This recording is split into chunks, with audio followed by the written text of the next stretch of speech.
ባለፈው አመት የአጠቃላይ ከመንግስት ደሞዝ ተከፋይ የሆነው ሰራተኛ ሁሉንም የመደበኛው የሲቪል ሰርቫንቱ የዳኞች የአቃቤ ሕግ የመከላከያ የፖሊስ እነዚህ በሙሉ የደሞዝ ማስተካከያ ተደርጓል።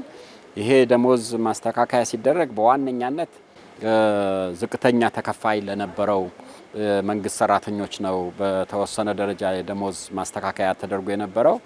ያ ባለፈው አመት እንደተገለጸው ወደ 300% 1100 የነበረውን ደሞዝ 4670 የተደረገበት ሁኔታ ነው የነበረው። በተነጻጻሪነት መካከለኛና ከፍተኛ ተከፋይ የነበረው መጠነኛ ጭማሪ የነበረበት ሁኔታ ነው የነበረው።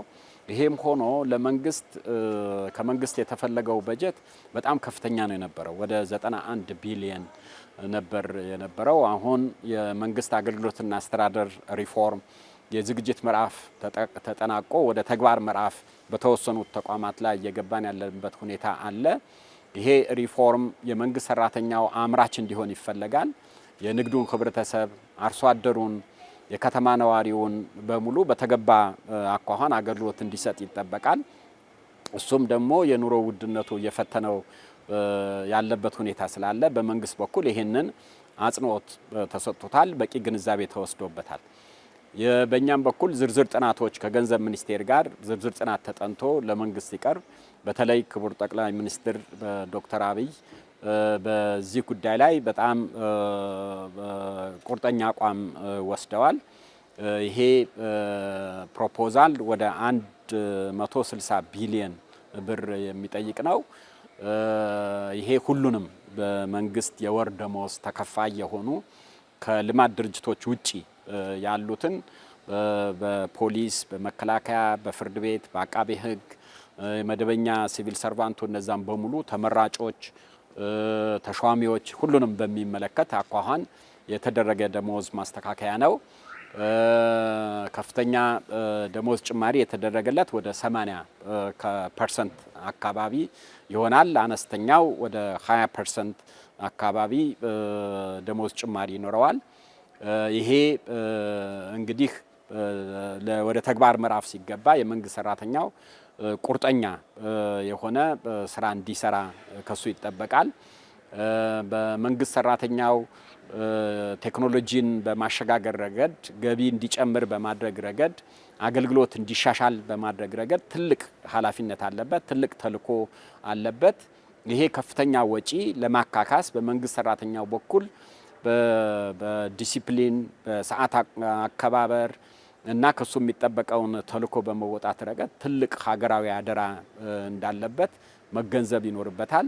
ይሄ የሚሆን ከሆነ በመንግስት በኩል እንደዚህ አይነት ቁርጠኛ አቋም ወስዶ የመንግስት ሰራተኛ ህይወት ለማሻሻል በተጨባጭና በውሳኔ እያሳየ ያለበት ሁኔታ ነው ያለው። የመንግስት ሰራተኛውም ይሄንን ተገንዝቦ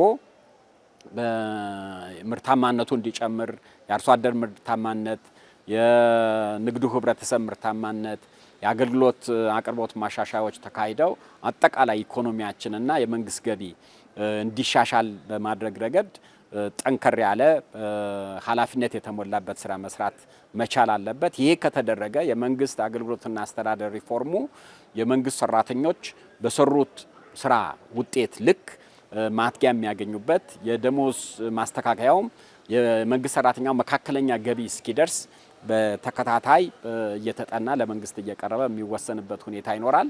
ይሄ ግን ሊሳካ የሚችለው በመንግስት በኩል በተለይ በክቡር ጠቅላይ ሚኒስትራችን በኩል ያለው ቁርጠኝነት፣ በገዢ ፓርቲው በኩል ያለውን ቁርጠኝነት፣ የሲቪል ሰርቪስ ኮሚሽን ደግሞ ይሄንን ሳይንሳዊ በሆነ መንገድ እያጠና ለመንግስት የሚያቀርብበት ሁኔታ ውጤት እንዲያመጣ ከተፈለገ የመንግስት ሰራተኛውም ይሄንን ተልዕኮ ወስዶ ጥሩ ስራ ውጤታማ ስራ እንዲሰራ ከሱም አደራ ያለበት መሆኑን በዚህ አጋጣሚ መግለጽ እፈልጋለሁና አጠቃላይ ስለ ሪፎርሙ ባጠረ መልክ መግለጽ የሚቻለው ይሄ ነው።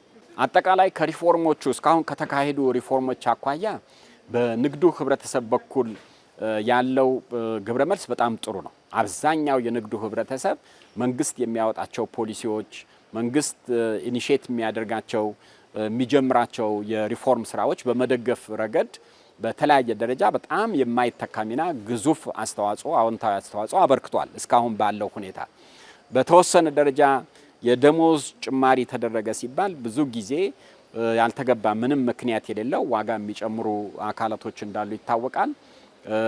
መንግስት ይህንን ይገነዘባል። ይህንን በተመሳሳይ በዚህ የደሞዝ ጭማሪ ገና የመንግስት ሰራተኛው ደሞዙ በእጁ አልገባም። ደሞዙ የተስተካከለው ደሞዝ በእጁ የሚገባው ጥቅምት ላይ ነው። የመስከረም ወር ከሰራ በኋላ የመስከረም ወር ደሞዙ ጥቅምት ላይ ነው የሚያገኘው። ስለዚህ ያኔም ይሁን ወር አሁን ይሄንን ዜና ስለተለቀቀ ብለው ያንን መረጃ በመስማት የዋጋ ጭማሪ በሚያደርጉት ላይ መንግስት ጥብቅ ቁጥጥር ያደርጋል። ለንግድ ሚኒስቴር ይሄ መረጃ ተሰጥቶታል። እሱም በተዋረድ አደረጃጀቶች ይኖሩታል። ምክንያታዊ ያልሆነ ዋጋ በሚጨምሩት ላይ ለሌላም ጊዜ ማስተማሪያ የሚሆን እርምጃ እንዲወሰድ በመንግስት በኩል አመራር ተሰጥቷል። ስለዚህ በዚህ ሂደት አብዛኛው የንግዱ ህብረተሰብ ጤነኛ ስለሆነ ሪፎርሙን እየደገፈ ስለሆነ እነዛ ተገቢ ያልሆነ ዋጋ በሚጨምሩት ላይ መንግስት ቁጥጥር ያደርጋል። እርምጃም የሚወስድ መሆኑ በቂ ዝግጅት ተደርጎበታል በዚህ ጉዳይ ላይ